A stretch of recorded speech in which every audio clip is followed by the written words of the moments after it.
Philippine Airport Update. Pauwi ka na ba ng Pilipinas? Ito ang dapat mong malaman. Hi mga Karkrod, I'm Jen. Pauwi ka na ba ng Pilipinas or baka may kaibigan kang umuwi? Perfect timing to dahil pag-uusapan natin ngayon ang importanteng reminders bago bumiyahe, mga bagong patakaran sa airport, at syempre tips para iwas hassle. Kaya kung ayaw mo ma-stress, panoorin mo to hanggang dulo.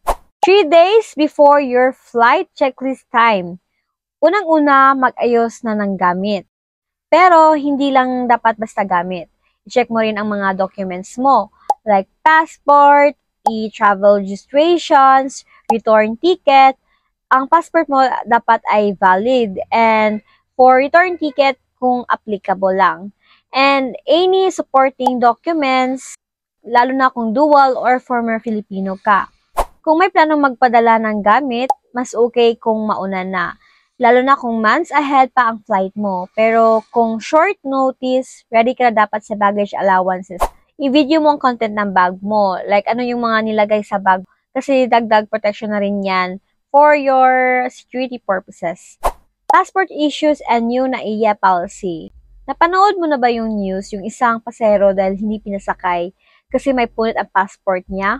Hindi nakabiyahe sa Indonesia ang isang senior citizen dahil sa maliit na punit sa kanyang passport.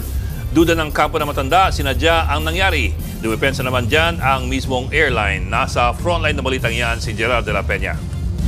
Sa viral na social media post, ikinuwento ni Diana Natividad ang anyay malabangungot niyang naranasan sa NAIA. Sa kwento niya, pumila sila sa check-in counter ng Cebu Pacific para sa kanilang flight papuntang Bali, Indonesia. Pero nakita ng ground staff ang maliit na punit sa passport ng kanyang amang senior citizen. Sinabihan siya ng ground staff na kailangan pala itong ikonsulta sa immigration ng Indonesia. Nang magtanong pa raw sila sa staff kung ano ang problema, pabalang daw silang sinabihan na kapag basta na lang sila binigyan ng boarding pass, 2 linggo siyang masususpinde at wala itong ipapakain sa kanyang mga anak. Habang naghihintay, isa sa mga kasama niya ang nagpunta sa counter ng mga PWD at senior citizen kung saan nabigyan ng boarding pass ang kanyang ama. Nakalusot din sila sa immigration. Pero nang pasakay na sa eroplano, hinarang sila ng ground crew ng airline at sinabing hindi maaaring makasakay ang kanyang ama. Ayon sa Cebu Pacific, hindi totoong sinadyang punitin ang passport.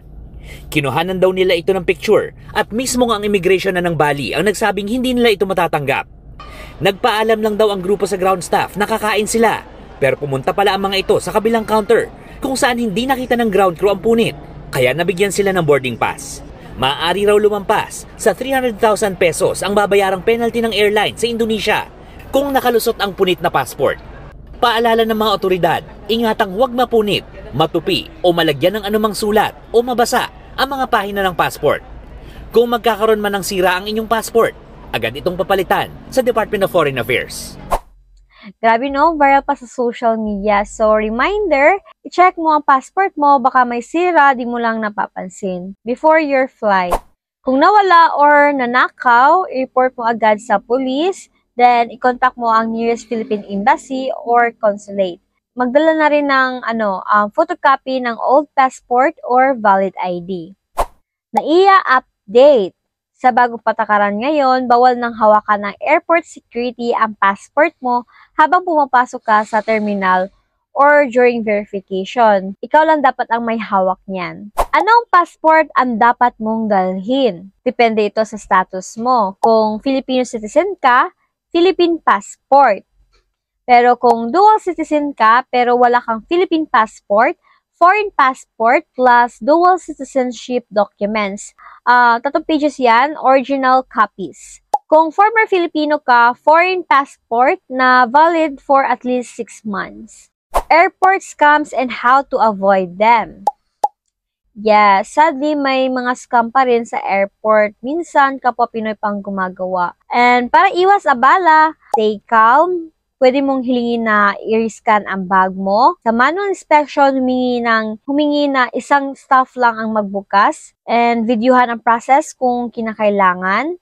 Masakit man isipin pero mahalaga na ma-aware ka, lalo na kung OFW or senior citizen na traveling alone. Kailangan ba ng visa or return ticket? Kung Filipino citizen or dual citizen ka, hindi mo na kailangan ng visa or return ticket.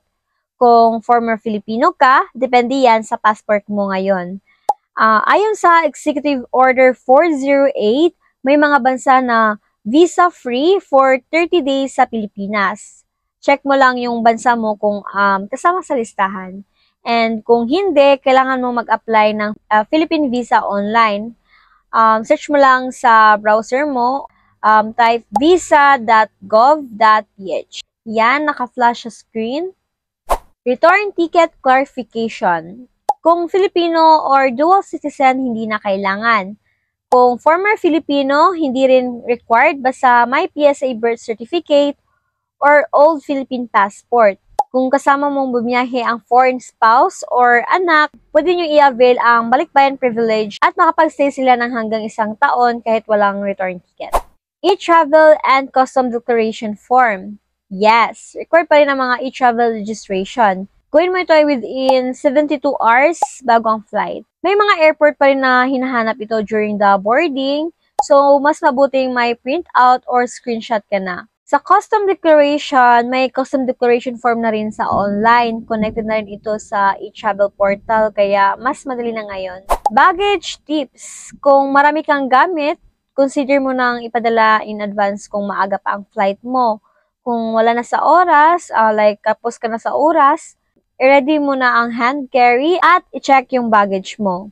Gadgets and valuables items. Yung gadgets and valuable items dapat sa hand carry mo lang. Mas okay din na i-video or picture mo ang mga laman or gamit mo para may record ka in case na kinakailangan. Updated terminal fees. Ayon sa CAAP or CAP, effective na April 21, 2025.